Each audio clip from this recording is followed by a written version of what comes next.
花西在地新闻，乡亲啊，大家平安快乐。今仔日是新历的7月7日，旧历的5月20，礼拜5。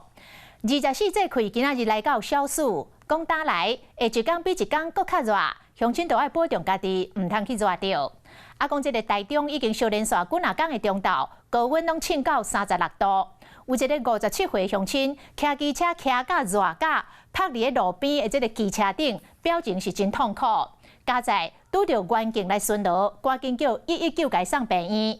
医生一个检查不止啊严重，讲因为伤热失水，引发到急性的腰子衰竭。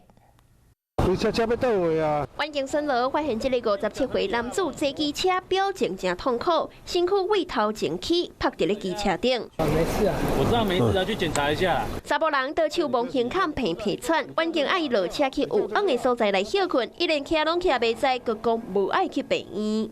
你无去病院？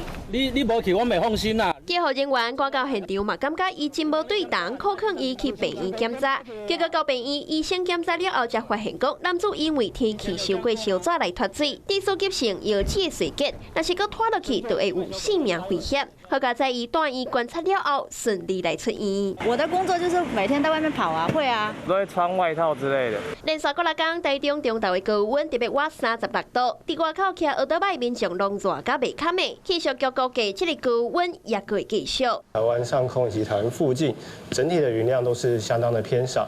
台湾目前主要就是受到太平洋高压的影响，天气相当的稳定。另外在西南风也是有比较偏强，所以在背风侧，像是花东一带还有大台北地区呢，相对的气温也是比较偏高的。天气烧热，伫外口走动的民众就一定爱加啉茶，等于若啉伤少，就可能亲像这个民众身躯无力、头壳戆，引发到急性腰子衰竭。